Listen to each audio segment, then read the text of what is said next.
избрахте професията си? Някой ви вдъхнови или това беше ваше осъзнато решение? Въпреки че беше мое осъзнато решение и сама избрах своята преподавателска професия, не очаквах тя да се превърне в мое вдъхновение. Всеки един учебен час, който провеждам, се старая да изпълвам със смисъл, за да има резултат в по-дългосрочен план. Винаги съм готова да работя в екип, да споделям иновативни идеи и да помагам на всеки в нужда. Коя беше най-голямата трудност във вашата професия, която преодоляхте? Административната тежест, с която се справих изключително бързо, тъй като се уча от всяка поставена задача без компромиси. Умея да се приспособявам към тенденциите на развитие на дигиталния свят и да го показвам на своите ученици и студенти. Намирам начин да се замислене за аналитичен и критичен, което създава предпоставка за много високо качество на изпълнение на работата. А сега кое е вашето предизвикателство?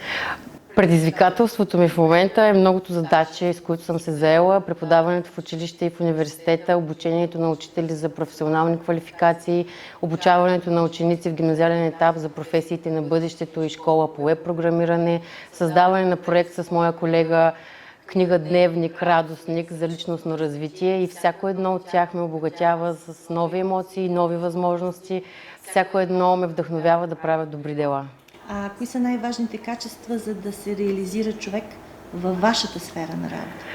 Любов. Любов към професията, любов към учениците и любов към хората и непримиримост, защото няма невъзможни неща. Това си казвам всеки ден и доказвам на себе си и на околните, че наистина е така. Това ли ви стимулира или това ви вдъхновява или има и нещо друго?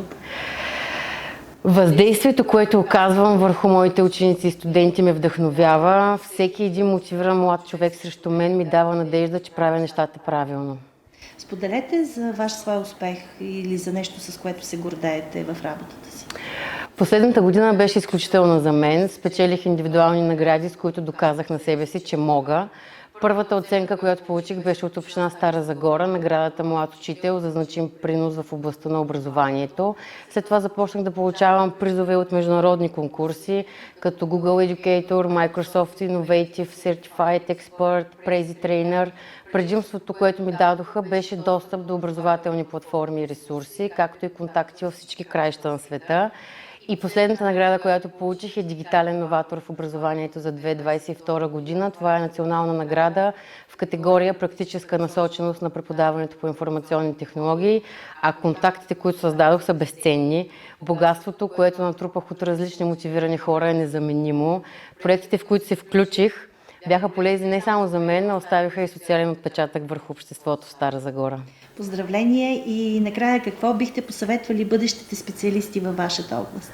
Да не се отказват и да знаят, че с търпение и упоритост могат да покорят върхове.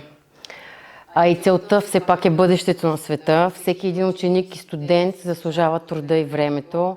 Всеки ден не трябва да губим нито една възможност да подобряваме бъдещето.